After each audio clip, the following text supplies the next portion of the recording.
تبارك الذي نزل الفرقان على عبده ليكون للعالمين نذيرا. الحمد لله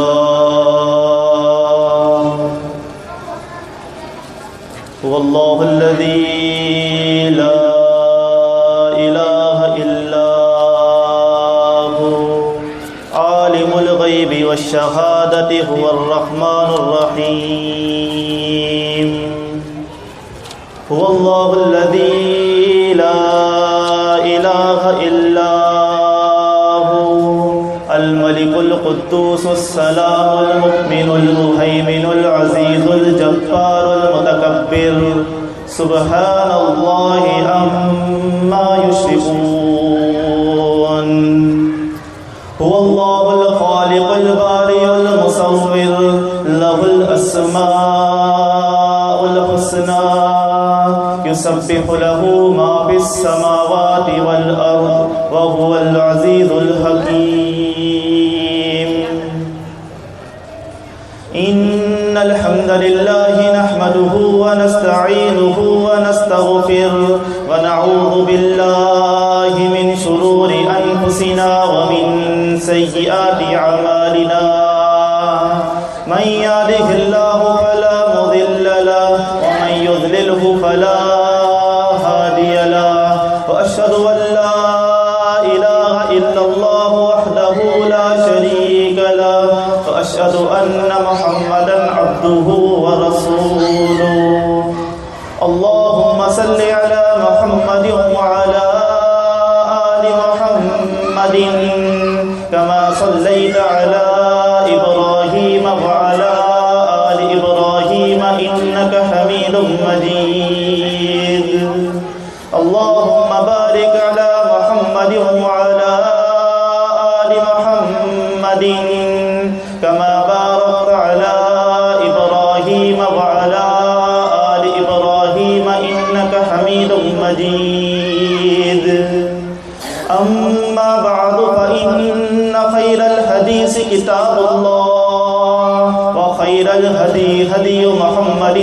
صلى الله عليه وسلم وشر الأمور محدثاتها وكل محدثة بدعة وكل بدعة ضلالة وكل ضلالة في النار. أعوذ بالله السميع العليم من الشيطان الرجيم من حمده ونفخه ونفسه. 10 ہجری 9 ذو الحجہ جمعہ کا دن عرفہ کا مقام اور وہی ہوتی ہے امام المتقین امام المجاہدین خاتم النبیین امام الانبیاء محمد رسول اللہ صلی اللہ علیہ وسلم کے قلب اطہر پر اور آپ کی لسان اقدس سے ارشاد ہوتا ہے اتمام نور اور اتمام نعمت کی وہ آیت کہ جو مسلمین کے لیے ایک بہت بڑی نعمت واقع ہوئی. اور سورہ مائدہ میں یہ ارشاد ہوا اليوم يئس الذين كفروا من دينكم فلا تخشوهم واخشوني اليوم أكملت لكم دينكم وأتممت عليكم نعمتي ورضيت لكم الإسلام دينا. کہ اے اہل اسلام آج کا دن وہ دن ہے کہ باطل کفار شیطان اس بات سے مایوس ہو چکے ہیں کہ وہ تمہارے دین کے معاملے میں گمراہ کر سکیں، تمہیں صراط مستقیم سے ہٹا سکیں، تمہیں راہ راست سے بھٹکا سکیں، کیونکہ آج کا دن وہ دن ہے کہ وہ دین اسلام جس کو میں رود اول سے انبیاء و رسول کے ادوار میں چلاتا ہوا عالم کے نظام کے لیے قوانین کو مرتب کرتا رہا، آج وہ دن ہے کہ اے ایمان والو کہ میں تمہارے لیے تمہارے دین کی تکمیل فرما رہا ہوں، تمہارے دین کو کامل کر رہا ہوں، اب کوئی ایسا حکم آنا باقی نہیں بچا جس کو اسلام میں شامل کیا جائے، اور جو دین تمہارے لیے روز اول سے میں نے پسند کیا ہے وہ دین محض دین اسلام ہے۔ گویا کہ اسلام وہ دین ہے جو کہ اللہ رب العالمین کا پسند کردہ اور مقرر کردہ دین ہے۔ صراط مستقیم گویا کہ دین اسلام، اور دین اسلام نہیں تو کفر ہے جو کہ صراط الجحیم بن جاتا ہے۔ آج ہم اس دین کو یاد کریں اور اس غلبے کو یاد کریں جو محمد رسول اللہ صلی اللہ علیہ وسلم کے عہد رسالت اور اس کے بعد خلفائے راشدین تک اسلام کا دبدبہ قائم رہا، اور اس دبدبے کے قائم کرنے کے لیے جو قربانیاں دی گئیں، جو آزمائشیں سہی گئیں، جو تکالیف اٹھائی گئیں، وہ ہم سب کے سامنے آیا ہے کہ کس طریقے سے محمد رسول اللہ صلی اللہ علیہ وسلم اور صحابہ اکرام رضوان اللہ علیہم اجمعین نے اس اسلام کو قائم کر کے دکھایا۔ ہم اسلام کی اس روشن تاریخ کو دیکھیں اور آج کے روز اسلام کی حالت ذات کو دیکھیں کہ کیا اسلام کا وہی رتبہ، اسلام کا وہی غلبہ، اسلام کی وہی قوت، اسلام کا وہی دبدبہ غیر اہل اسلام پر اسی طریقے سے قائم رہا جس طرح امام الانبیاء محمد رسول اللہ صلی اللہ علیہ وسلم اور خلفائے راشدین چھوڑ کر گئے تھے۔ ہم بات کرتے ہیں صراط مستقیم کی، ہر ایک اللہ رب العالمین کی توحید کا اقرار کرنے والا شخص محمد رسول اللہ صلی اللہ علیہ وسلم کو اس کا بندہ، اس کا نبی اور آخری نبی ماننے والا شخص روزانہ جو نمازی ہے ہر نماز میں، ہر رکعت میں اللہ رب العالمین سے یہ دعا پکار رہا ہے، اہدنا الصراط المستقیم، کہ اللہ تو ہمیں صراط مستقیم کی ہدایت دے۔ صراط مستقیم گویا کہ دین اسلام کی ہدایت دے، ہمیں اس رائے حق پر لا کے کھڑا کر کہ جس کو تو نے پسند کیا ہے، صراط الذین انعمت علیہم، اس راستے پر کہ جن پر تو نے انعام کیا ان لوگوں کے راستے پر مقرر کر دے، غیر المغضوب علیہم ولا الضالین۔ اور اے رب ہمیں اس راستے پر نہ لگا، ان لوگوں کے راستے پر نہ لگا کہ جن پر تو غضبناک ہوا، جن پر تیرا غصہ ہو گیا، جن پر تو نے عذاب ڈال دیا، اور نہ تو ان لوگوں کے راستے پر ہمیں لگا جنہیں تو نے گمراہ کر ڈالا۔ جب یہ دعا ہر نماز میں ہر نمازی کلمہ گو اللہ رب العالمین سے کر رہا ہے تو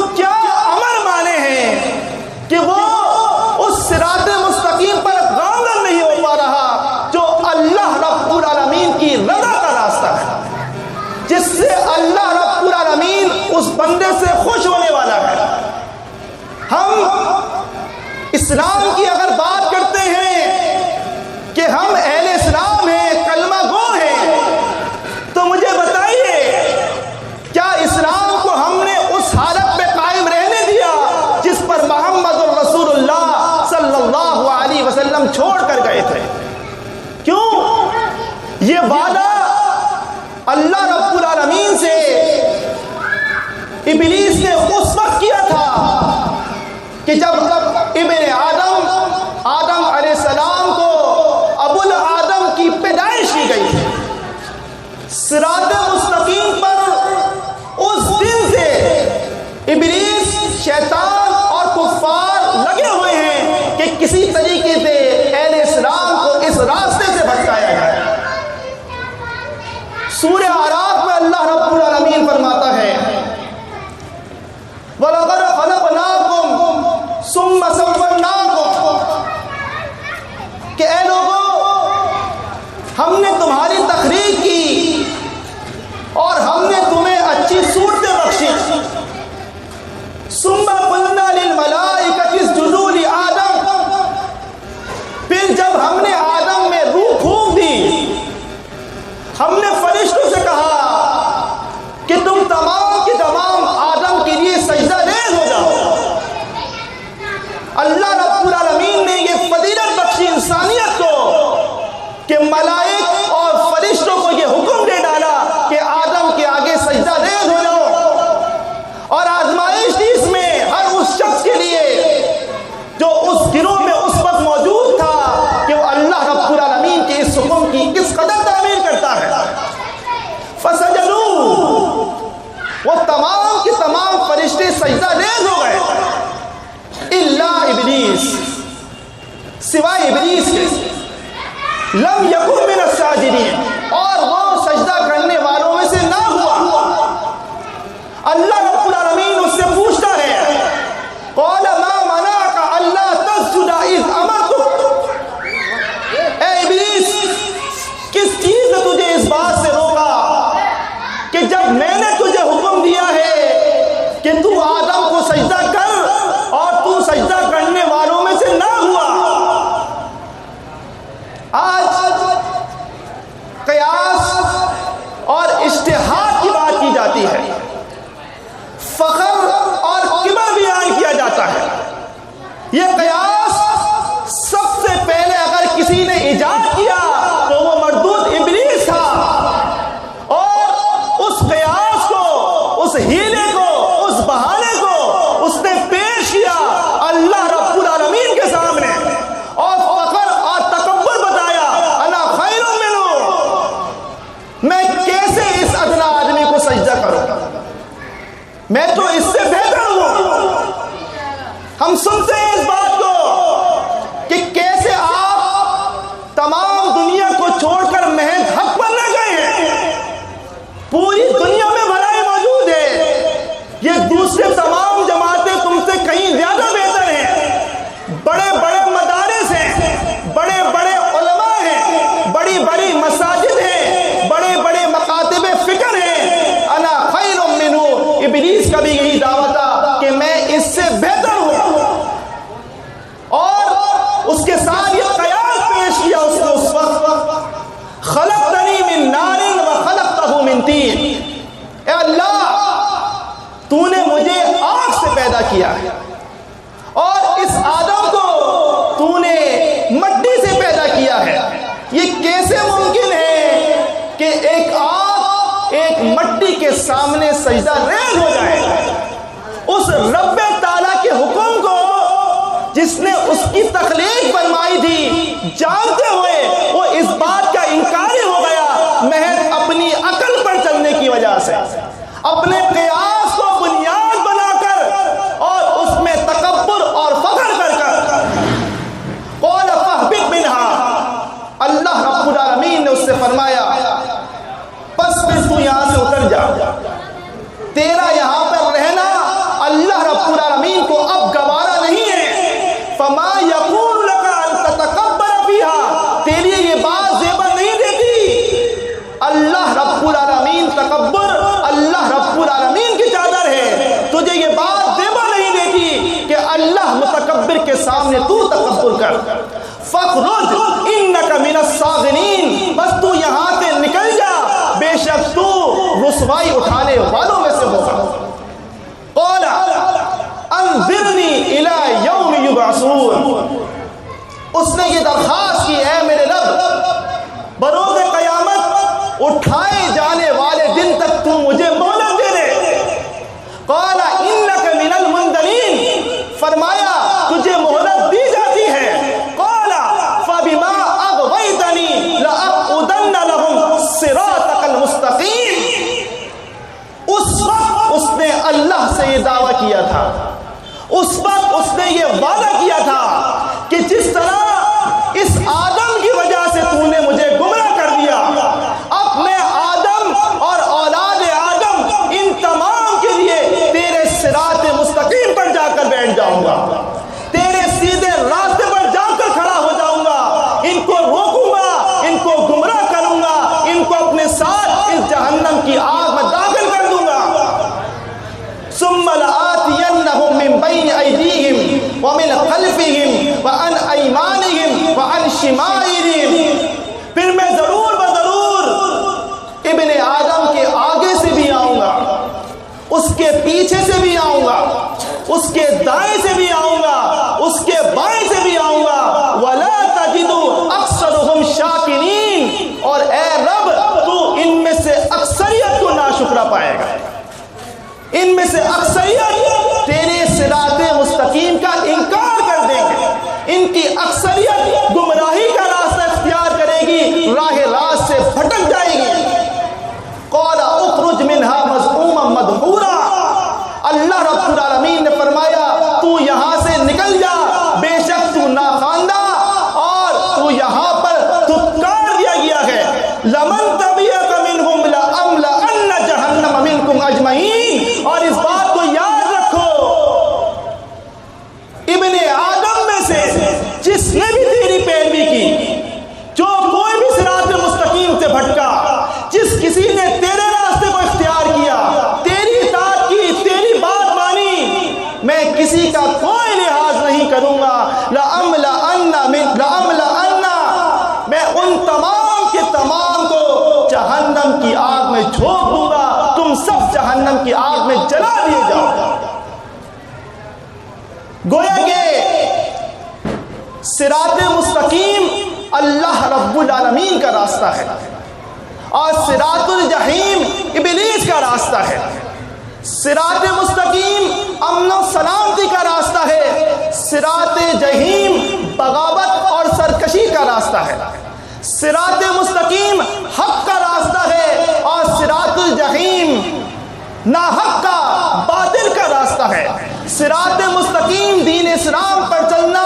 اتباع رسول ہے، صراط جحیم اور غیر اسلام پر چلنا اتباع ابلیس ہے. آج ہم اس بات کا یہاں فیصلہ کریں کہ ہم نے کس چیز کو اختیار کرنا ہے، دین اسلام کو اختیار کرنا ہے، صراط مستقیم کو اختیار کرنا ہے، یا ہمیں اس فرقہ وارانہ مذاہب کو اختیار کرنا ہے جن کا وجود اللہ کے رسول صلی اللہ علیہ وسلم کے دور میں نہیں تھا.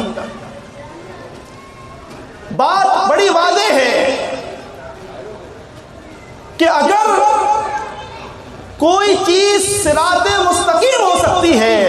کوئی چیز راہ حق ہو سکتی ہے، تو وہ محض دین اسلام ہو سکتا ہے. اس کے علاوہ اسلام کے نام پر جو کچھ کیا جائے، جس کی دلیل اللہ اور اس کے رسول سے حاصل نہ ہو سکے، وہ تمام کی تمام بدعات ہیں، وہ مردود ہیں، ناقابل قبول ہیں. اللہ رب العالمین نے ارشاد فرمایا ان الدین عند اللہ الاسلام، بے شک اللہ رب العالمین کے نزدیک دین صرف اسلام ہے، دوسرا کوئی دین اللہ رب العالمین قبول نہیں کرنے والا. وَمَا اخْتَلَفَ الَّذِينَ أُوتُوا الْكِتَابَ إِلَّا مِن بَعْدِ مَا جَاءَهُمُ الْعِلْمُ بَغْيًا بَيْنَهُمْ، لیکن بات دراصل یہ ہے کہ دلائل آ جانے کے بعد، علم نازل ہو جانے کے بعد، ہر طرح کا حق پہنچا دینے کے بعد ان لوگوں اسلام میں افتراق کیا، اس اسلام میں اختلاف کیا اور آپس کی ضد اور ہٹ درمی کی وجہ سے اس اختلاف پر جم گئے اور انہوں نے اسلام کو پسے پش ڈال دیا۔ گویا کہ دین اسلام پر عمل کرنا صراط مستقیم پر عمل کرنا ہے، اور جو لوگ اسلام کو چھوڑ دیں وَمَن يَكْفُرْ بِآيَاتِ اللَّهِ فَإِنَّ اللَّهَ سَرِيعُ الْحِسَابِ، آیات کے نزول کے بعد، دلائل کے آ جانے کے بعد جو لوگ اللہ کی آیات کا انکار کر دیں تو ان کو ان کے ہاتھ پر چھوڑ دیا جائے۔ فَإِنَّ اللَّهَ سَرِيعُ الْحِسَابِ، بے شک اللہ رب العالمین بہت جلد حساب و کتاب کرنے والا ہے۔ فَإِنْ حَاجُّوكَ، اور اے رسول صلی اللہ علیہ وسلم، اگر یہ آپ سے بحث کرتے ہیں، آپ سے جھگڑا کرتے ہیں، آپ سے مجادلہ کرتے ہیں، مسلمین کو مناظرہ کرنے پر ابھارتے ہیں اور اس بات پر ڈٹے رہتے ہیں کہ ہمارے پاس وہ دلائل ہیں کہ جو ناحق کو حق ثابت کرنے کی کوشش ہے، فَقُلْ أَسْلَمْتُ وَجْهِيَ لِلَّهِ وَمَنِ اتَّبَعَنِ، تو آپ کہہ دیجئے میں نے تو اسلام قبول کر لیا، میں نے اپنا چہرہ جھکا دیا اس ذات کے لیے کہ جس نے میری تخلیق کی ہے، اور ان تمام نے اسلام کو قبول کر لیا جو میرے متبعین ہیں، جو میری پیروی کرنے والے ہیں، میرے سچے امتی ہیں۔ اور آپ پوچھئے ان لوگوں سے کہ جن کو کتاب دی گئی ہے، جو اہل کتاب ہیں اور وہ امیین جو کہ ان پڑھ ہیں، ان تمام سے محض ایک سوال کر لیں، اَأَسْلَمْتُمْ، کیا تم اسلام قبول کرتے ہو؟ کیا تم دین اسلام پر آنا چاہتے ہو؟ فَإِن، اور اگر یہ اس بات کو قبول کر لیں، فَقَدْ اهْتَدَوْا، تو یہ ہدایت یاب ہو جائیں گے۔ فَإِن تَوَلَّوْا، اور اگر یہ اس بات سے انکار کر دیں کہ اسلام کو قبول نہ کریں، اسلام کے مقابلے میں اپنے عقائد، اپنی فرقہ واریت، اپنے مذاہب اور اپنے مسالک کو پیش کریں، فَإِنَّمَا عَلَيْكَ الْبَلَاغُ، آپ کا کام محض پہنچا دینا ہے، آپ ان پر داروغہ نہیں بنا کے بھیجے گا۔ گویا کہ اسلام اللہ رب العالمین نے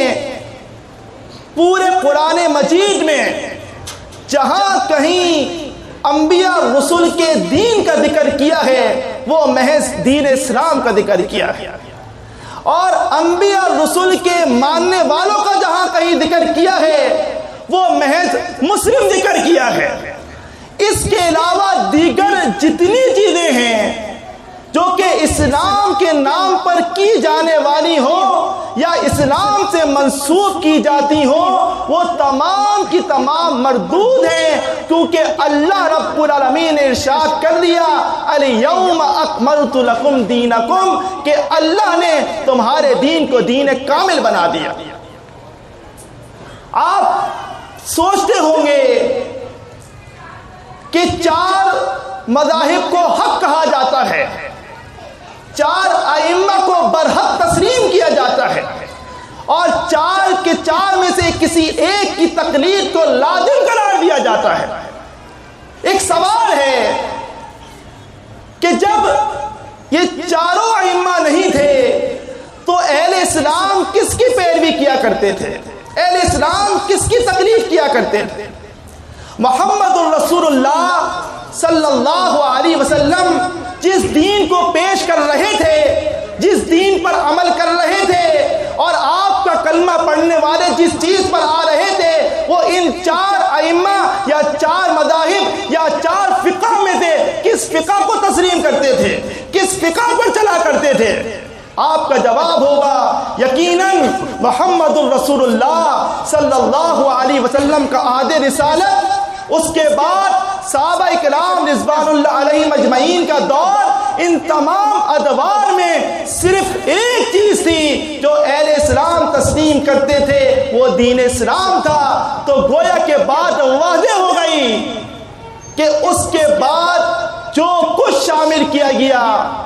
جو کچھ بتایا آمیزش کی گئی، جو کوئی اس کے اندر اضافہ کیا گیا یا ترمیم کی گئی، وہ تمام کی تمام مردود ہو گئی اللہ رب العالمین کی کتاب قرآن مجید سے۔ آپ نہیں دے سکتے اس بات کا ثبوت کہ محمد الرسول اللہ صلی اللہ علیہ وسلم یا صحابہ کرام رضوان اللہ علیہ مجمعین کے دور میں کسی فقہ کی تعلیم دی جاتی ہو اور اس پر عمل کرایا جاتا ہو۔ وہ چاروں ائمہ برحق ہیں، واجب الادب ہیں، واجب الاحترام ہیں، لیکن واجب الاتباع نہیں ہیں۔ جماعت المسلمین اس بات کی دعوت ہر ایک کلمہ گو، ہر ایک اسلام کے ماننے والے کو دیتی ہے کہ اگر اتباع کرنی ہے تو محمد الرسول اللہ صلی اللہ علیہ وسلم کی اتباع کرنی ہے۔ اگر یہ چار ائمہ آج ائمہ اربعہ کہلاتے ہیں تو اس کی وجہ یہ ہے کہ یہ ائمہ اربعہ اتباع کرتے تھے امام الانبیاء محمد الرسول اللہ صلی اللہ علیہ وسلم۔ آپ سوچئے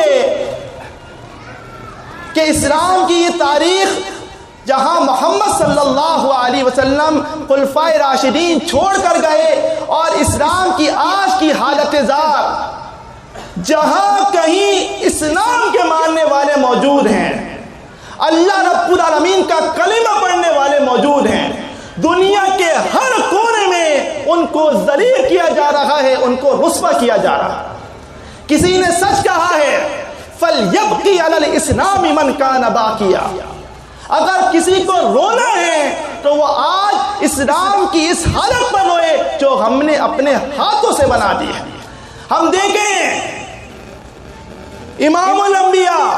خاتم الانبیاء محمد الرسول اللہ صلی اللہ علیہ وسلم کی شان میں گستاخی کر دی جاتی ہے۔ اہل کلمہ کیا کچھ کر لیتے ہیں؟ کیا وہ طاقت ان کے پاس موجود ہے کہ جس کی بنیاد پر پکارا جائے ان تمام کفار کو کہ پیش کرو اس شخص کو کہ جو گستاخ رسول ہو، جس نے نبی صلی اللہ علیہ وسلم کی شان میں گستاخی کی ہو؟ وہ کیسے پیش کریں کہ جو امت خود اختلاف اور افتراق کا شکار ہو گئی ہو اور اس کے بعد اس پر فخر کرتی ہو، ہر گروہ اپنے پاس موجود جو کچھ ہے اس پر خوش ہو، تو اس امت کا اتفاق کیسے ممکن ہوگا؟ ہم سوچیں، ہم میں سے ہر ایک شخص کا ایمان ہے کہ عیسیٰ علیہ السلام کا نزول ہونا ہے، اور جب عیسیٰ علیہ السلام کا نزول ہوگا وہ کون سے صراط مستقیم پر ہوں گے؟ وہ کس راستے پر گامزن ہوں گے؟ لوگوں کو کس فقہ کی دعوت دیں گے؟ کس مذہب پر لوگوں کو چلائیں گے؟ کس امام کی تقریر کریں گے؟ ابن ماجہ میں ہیں، مستدرک حاکم میں ہیں صحیح سند کے ساتھ کہ رسول اللہ صلی اللہ علیہ وسلم فرماتے ہیں انا اولی الناس بعیسیٰ ابن مریم، میں تمام لوگوں میں سب سے زیادہ قریب ہوں عیسیٰ ابن مریم کے، فإنہ لم یکن بینی و بینہ نبی، اس لیے کہ عیسیٰ اور میرے درمیان کوئی اور نبی مبعوث نہیں کیا گیا، وإنہ نازل، اور ایک وقت آنے والا ہے کہ وہ زمین پر اتریں گے، فیکسر الصلیب ویقتل الخنزیر ویضع الجزیہ، صلیب کو توڑ دیں گے، جزیے کو ختم کر دیں گے، خنزیر کو قتل کر دیں گے۔ عیسیٰ ابن مریم جب نازل ہوں گے مجھے بتائیے وہ کون سا مذہب ہوگا جس کی دعوت وہ دے رہے ہوں؟ 5 مذاہب خمسہ میں سے وہ کون سا مذہب ہوگا جس پر عیسیٰ علیہ السلام گامزن ہو اور تمام دنیا کو اس کی طرف پکاریں؟ ان 5 مذاہب کو رد کر دیں گے عیسیٰ ابن مریم اور پکاریں گے فَيَدْعُونَ النَّاسَ عَلَى الْإِسْلَامِ، لوگوں کو اسلام کی دعوت دیں گے، لوگوں کو اسلام کی طرف پکاریں گے، فَيُقَاتِلُ النَّاسَ عَلَى الْإِسْلَامِ، لوگوں سے قتال کریں گے، ان سے جنگ کریں گے اسلام کے نام پر۔ 5 مذاہب میں کسی کا وہاں تصور نہیں ہوگا۔ کیا آپ خیال کرتے ہیں کہ جب عیسیٰ ابن مریم یہاں موجود ہو آپ اپنی فقہ کی کتابیں ان کے سامنے پیش کریں گے؟ آپ ائمہ اربعہ کی تقریر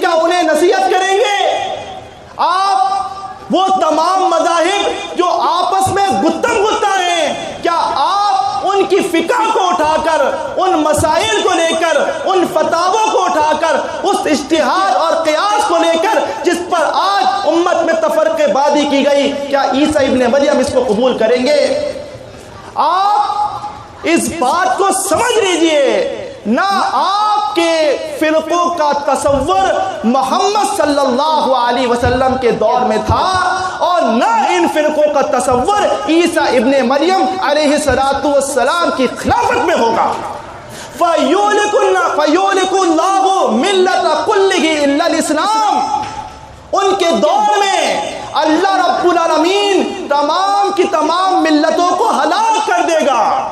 تمام کے تمام فرقوں کو نیست و نابود کر دے گا، تمام مذاہب کا رد کر دے گا۔ صرف ایک چیز ہوگی جس کی دعوت دی جا رہی ہوگی، وہ صراط مستقیم ہوگا، وہ دین اسلام ہوگا۔ اور عیسیٰ ابن مریم اس زمین پر 40 سال تک رہیں گے اور 40 سال تک خلافت کریں گے، اور جب اسلام نازل ہوتا ہے، اسلام کے قوانین آتے ہیں، نظام پر اللہ رب العالمین کا کلمہ اتر جاتا ہے، نظام عالم اللہ رب العالمین کے بتائے ہوئے قوانین کے مطابق چلنے لگتے ہیں، انصاف ہوتا ہے، امن و سلامتی ہوتی ہے، رحمت آتی ہے، برکت اترتی ہے، جو عیسیٰ علیہ السلام کے دور میں ہوگا کہ بچے سانپ سے کھیلیں گے، شیر بکری ایک گھاٹ میں پانی پئیں گے، اور زمین سے کہا جائے گا اپنی برکتیں نکال، اور زمین میں پھر برکت ہی برکت ہوگی۔ ثم یتوفا، پھر اللہ رب العالمین ان کو موت دے دے گا۔ تو بتائیے عیسیٰ ابن مریم کا جنازہ ادا کرنے والے کون سے فرقے کے لوگ ہوں گے؟ کس مسجد کے امام کو مقرر کیا جائے گا؟ کون سی نماز جنازہ کی تعلیم پر عمل کیا جائے گا؟ کون سا طریقہ اٹھا کر عیسیٰ ابن مریم کا جنازہ ادا کیا جائے گا؟ یہ تمام کے تمام گروہ وہاں ختم ہو چکے ہوں گے، وہاں نماز جنازہ ادا ہوگی، فَيُصَلُّوا الْمُسْلِمِينَ، کہ ان کی نماز جنازہ مسلمین ادا کریں گے، اس طریقے میں ادا کریں گے جو محمد الرسول اللہ صلی اللہ علیہ وسلم کا بتایا ہوا ہے۔ ہم خود سوچیں، جس افتراق کو، جس اختلاف کو، جس گروہ بندی کو، جس تفرقے بازی کو آج رحمت بنا کر پیش کیا جا رہا ہے، اور پھر یہ نعرہ لگا دینا کہ تمام کے تمام ہی اکبر ہیں، اِنَّ لِلَّهِ وَإِنَّا إِلَيْهِ رَاجِعُونَ۔ ان کی عقل پر ماتم ہے کہ وہ ان تمام کو صحیح کہنے پر تلے ہیں جو ایک دوسرے کو صحیح نہیں کہتے ہیں، جو ایک امام کے ماننے والے آپس میں ایک دوسرے کو کافر مشرک کہتے ہیں، دلائل کے ساتھ ہے، ایک دوسرے پر کفر و شرک کے فتوے لگا چکے ہیں، اور بعض دانش مند نادان ان تمام کو ایک صف میں لا کر کھڑا کرتے ہیں کہ جس نے کلمہ کہا وہ جنتی، یہ تمام کے تمام صحیح، یہ تمام کے تمام حق پر، یہ تمام حق پر ہیں۔ ایک محلے میں 2 مساجد کیوں تعمیر کی گئی ہیں؟ ایک محلے کی 2 مساجد میں 2 مختلف اوقات میں نمازیں کیوں ادا ہوتی ہیں؟ ایک محلے کی مساجد میں 2 طریقے سے اذان کیوں دی جاتی ہے؟ ایک محلے کی مسجد میں جو 1.5 سے 1.5 فٹ کے فاصلے پر موجود ہیں 2 طریقوں سے نماز کیوں ادا کی جاتی ہے؟ 2 طریقوں سے رفع الیدین، ترک رفع الیدین کیوں کیا جاتا ہے؟ آمین بالجہر، آمین بالاخفاء کیوں کیا جاتا ہے؟ ایک فرقہ کہتا ہے رفع دین کرنا لازم ہے، دوسرا گروہ کہتا ہے ترک رفع دین بھی ثابت ہے۔ ایک گروہ کہتا ہے فلاں چیز حلال ہے، دوسرا گروہ کہتا ہے فلاں چیز حرام ہے۔ ایک گروہ کہتا ہے فلاں چیز سنت ہے، دوسرا گروہ کہتا ہے فلاں چیز بدعت ہے۔ ایک گروہ کہتا ہے فلاں کام مستحب ہے، دوسرا گروہ کہتا ہے فلاں کام مکروہ ہے۔ ایک فقہ میں ایک مسئلہ ناسخ ہے، دوسری فقہ میں وہ مسئلہ منسوخ ہے۔ ایک فقہ میں ایک مسئلہ راجح ہے، دوسری فقہ میں وہ مسئلہ مرجوح ہے۔ ایسا اسلام محمد الرسول اللہ صلی اللہ علیہ وسلم کا ہرگز نہیں ہو سکتا۔ اللہ کے رسول اور اللہ رب العالمین نے اس امت کے لیے فرمایا تھا ان ہذہ امتکم امۃ واحدہ، تمہاری یہ امت تو ایک امت تھی، اس امت کو 73 میں تقسیم کر کے پورے 72 کو حق پر لانا اور 73ویں الجماعت کو کافر مشرک ٹھہرانا ان لوگوں کے لیے افسوس ہے کہ جو آیات کے آ جانے کے بعد، دلائل بتائے جانے کے بعد، ان کو سمجھ لینے کے بعد اس کا انکار کر دیں اور ضد اور حد درمی پر اتر آئیں۔ کیوں ہے یہ فرقہ واریت محض امت محمد میں نہیں ہے، اس فرقہ واریت کا دستور، اس کی تاریخ یہود سے ہے کہ جب انہوں نے، ابن ماجہ میں ہے، مستدارمی میں بھی ہے، حسن سند کے ساتھ جابر بن عبداللہ رضی اللہ تعالیٰ عنہ سے مروی ہے کہ فرمایا تھا رسول اللہ صلی اللہ علیہ وسلم نے افترقت الیہود علی 71 فرقہ، کہ بے شک یہودی موسیٰ علیہ السلام کے جانے کے بعد 71 فرقوں میں تقسیم ہو گئے، افتراق کیا، اختلاف کیا، اسلام کو ٹکڑے ٹکڑے کر ڈالا۔ 70 فی النار وواحدۃ فی الجنہ، اس یہود کی ملت کے 70 فرقے جہنم میں ہیں اور ایک فرقہ جنت میں ہے۔ وافترقت النصارى علی 72 فرقہ، نصارہ یہود کی نکالی ہوئی اس بدعت پر چل پڑے اور انہوں نے ان سے ایک قدم آگے بڑھایا اور وہ 72 گروہ میں تقسیم ہو گئے۔ 71 فی النار، ان کے 71 جہنمی ہیں اور ایک جنت میں ہیں۔ اور پھر بڑے افسوس سے فرمایا رسول اللہ صلی اللہ علیہ وسلم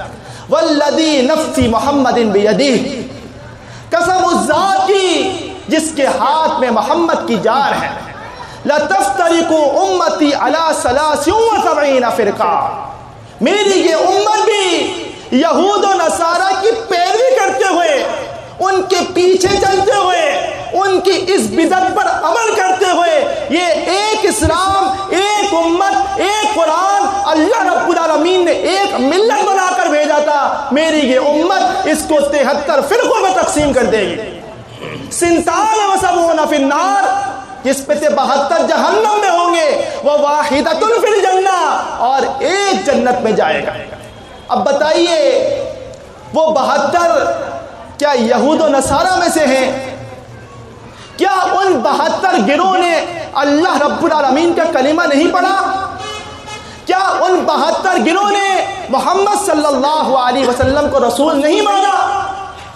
اس کے باوجود کہ وہ آپ کے کلمہ پڑھے ہوئے آپ کے امتی ہیں، رحمت للعالمین کا فرمان ہے 73 فی النار وواحدۃ فی الجنہ، کہ 72 جہنمی ہیں اور ایک جنتی ہے۔ جماعت المسلمین کا اس میں کیا قصور کہ ہم حق کو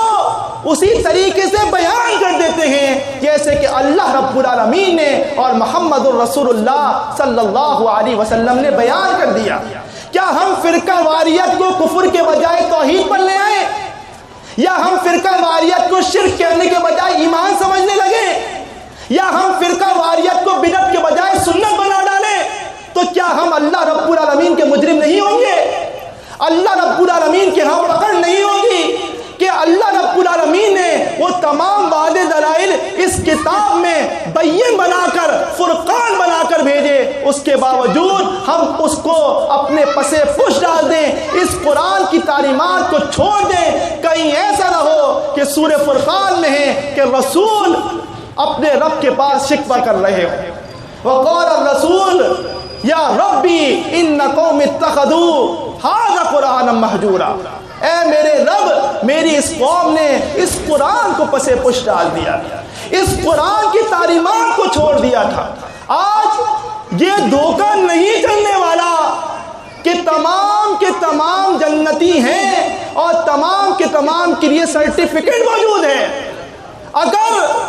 جنت میں داخلہ ممکن بنانا ہے تو اللہ اور اس کے رسول کی اتباع کے ساتھ ہے، سچے امتی بن کر جانا ہے، باوجود اس کے کہ کلمہ پڑھا ہو، نمازیں پڑھی ہو، روزے اور زکوٰۃ موجود ہو، کہیں ایسا نہ ہو محمد الرسول اللہ صلی اللہ علیہ وسلم دھتکار دیں۔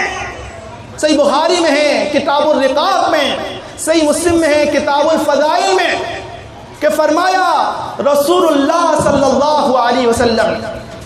انا فرتکم علی الحوض، بروز قیامت میں حوض کوثر پر تم تمام لوگوں کا پیشوا ہوں گا، تمہارے استقبال کے لیے موجود ہوں گا۔ اس حوض کوثر پر محمد الرسول اللہ صلی اللہ علیہ وسلم اپنے امتیوں کا انتظار فرما رہے ہوں گے، اور وہ حوض کوثر احلی من العسل، جو شہد سے زیادہ میٹھا ہے، ابیض من اللبن،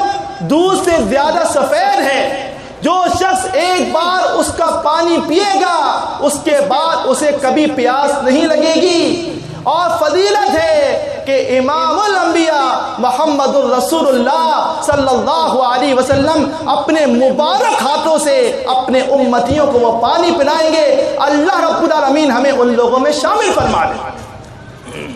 اتنے میں آپ فرماتے ہیں فَيُجَاءُ بِرِجَالٍ فَيُحْقَدُ بِذَاتِ الشِّمَالِ، کچھ لوگ جو میری امت کے ہوں گے ان کے وضو کے عادات چمک رہے ہوں گے، نماز کے نشان نظر آ رہے ہوں گے، ان کو مجھ سے دور کر کر بائیں جانب لے جایا جائے گا، بائیں جانب گویا کہ جہنم کی طرف لے جایا جائے گا۔ فَيَقُولُ يَا رَبِّي أُمَّتِي أُمَّتِي، میں پکاروں گا اے میرے رب یہ تو میرے لوگ ہیں، یہ میری امت ہے۔ کیا آپ کسی یہودی یا کسی نصرانی کے لیے پکار رہے ہوں گے؟ کسی ہندو کسی مجوسی کے لیے پکار رہے ہوں گے؟ آپ یہ وہ لوگ ہوں گے ہم من جلدتنا ویتکلمون بألسنتنا، یہ ہمارے جیسے دکھتے ہوں گے، ہماری زبانوں میں بات کرتے ہوں گے، ہمارے جیسے اہل اسلام نظر آتے ہوں گے، لیکن وہ جہنمی ہوں گے اللہ کے رسول صلی اللہ علیہ وسلم کی زبان مبارک سے۔ آپ سے کہا جائے گا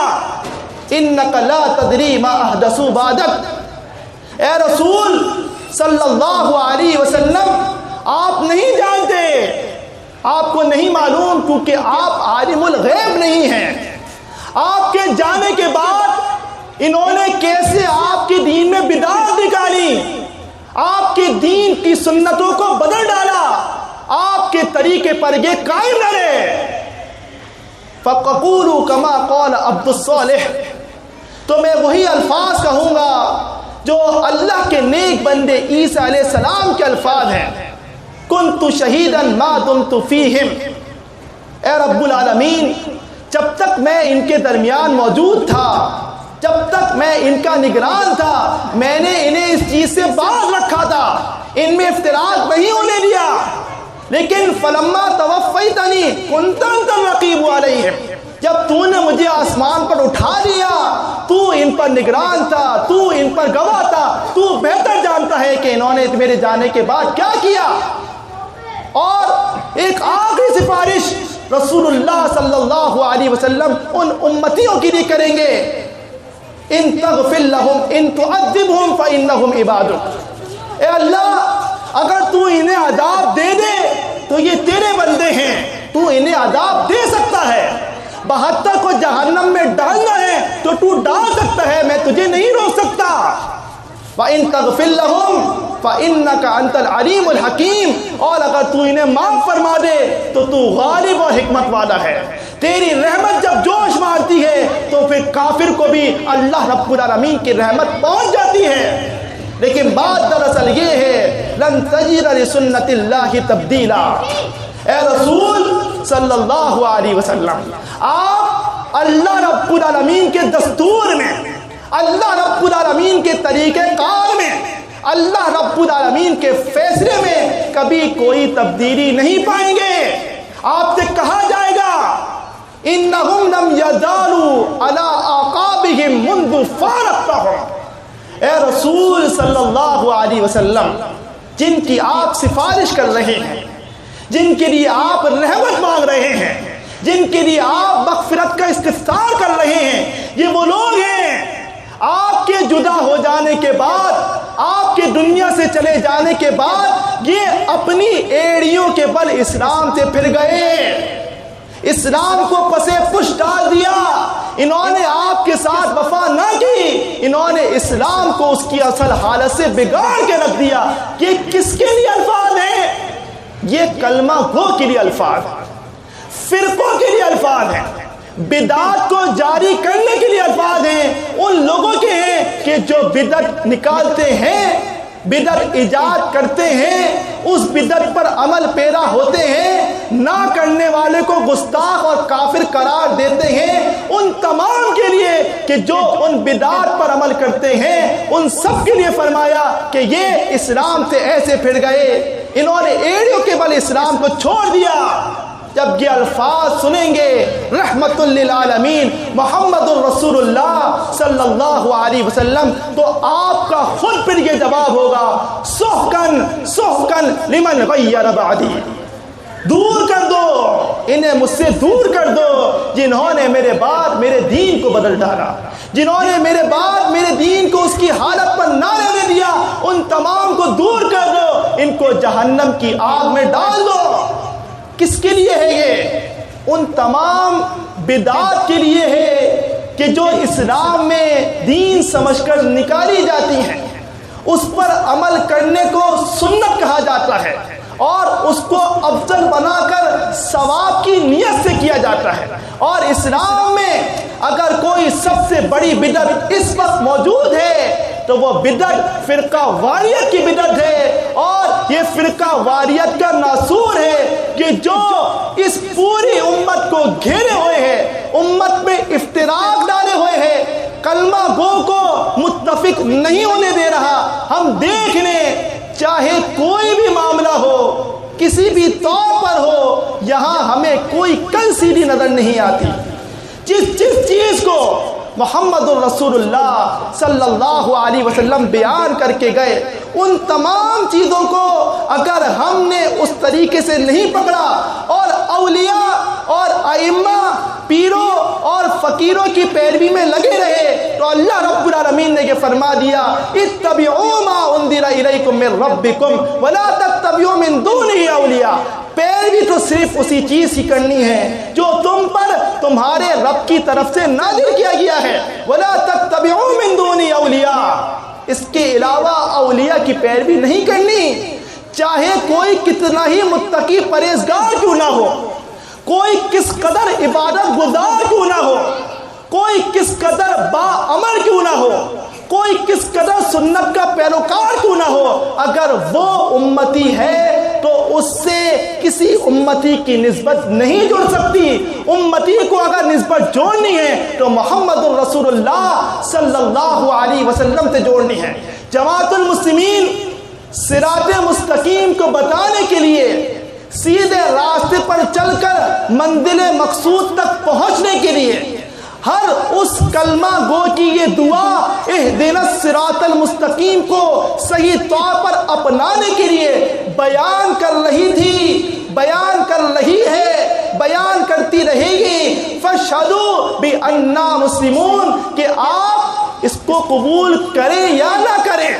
قبول کرنے کے بعد اس کو رد کر دیں۔ فاشہدوا بأننا مسلمون، تم تمام گواہ رہنا کہ ہم تو اللہ رب العالمین کے مسلم ہیں۔ اگر اس فرقہ واریت کے ناسور کو ایسے ہی پروان چڑھاتے رہا گیا، اس کو سپورٹ کیا گیا، اس کو سہارا دیا گیا اور اس کی مذمت نہ کی گئی، جماعت المسلمین کا تصور ختم کر دیا گیا، تو اسلام اور اہل اسلام کہیں پھر وہی تاریخ نہ دیکھیں جسے ابن جبیر نے اپنی سیرت میں بتایا کہ وہ وقت دیکھا ہے اسلام نے 610 ہجری کے بعد کہ توحید کے علم بردار کعبۃ اللہ میں 4 کے 4 مصلے ایک وقت میں بچھا دیے گئے تھے۔ مقام ابراہیم کو چھوڑ کر قرآن مجید کا حکم تھا فاتخذوا من مقام ابراہیم مصلی، نماز کی جگہ کعبۃ اللہ میں اگر بنانی ہے تو وہ ابراہیم علیہ السلام کی جگہ مصلی ابراہیم کو بنانا ہے۔ لیکن جب اختلاف ہوتا ہے، جب افتراق ہوتا ہے، جب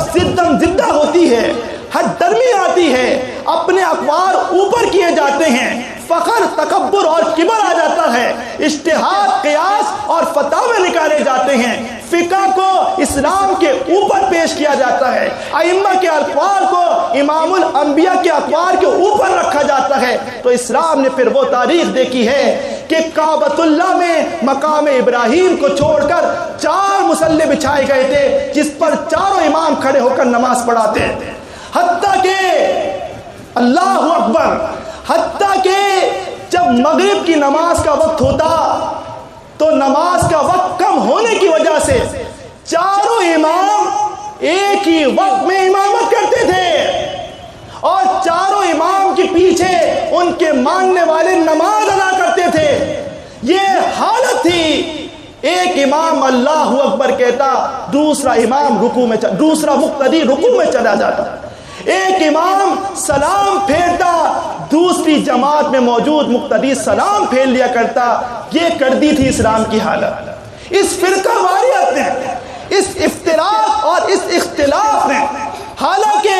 اس افتراق اور اختلاف کا رد اللہ رب العالمین قرآن مجید میں کئی مقامات پر کر گیا، لیکن اس کے باوجود جب ایسی ہلاکت کو، جب ایسی اختلاف کو سینے سے لگا کر اس پر ہردرمی اختیار کر کر اس پر بحث و مباحثہ، مجادلہ،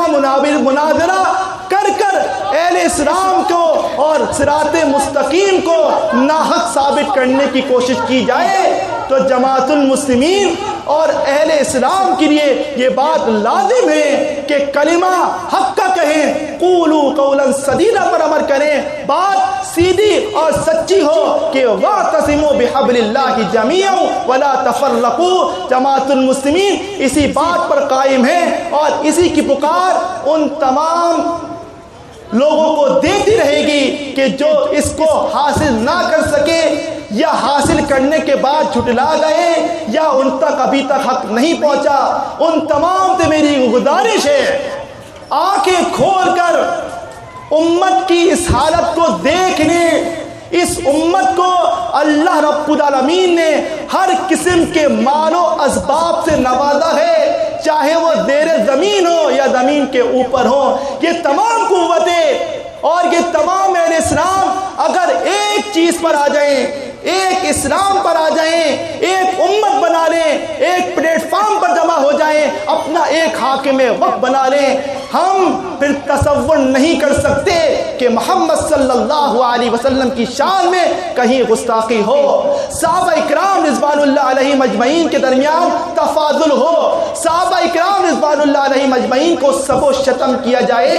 دین اسلام جب قائم ہوگا تو وہ تمام ظلم و جور ختم ہو جائے گا، وہ تمام۔ تبارک الذی نزل الفرقان علی عبده لیکون للعالمین نذیرا۔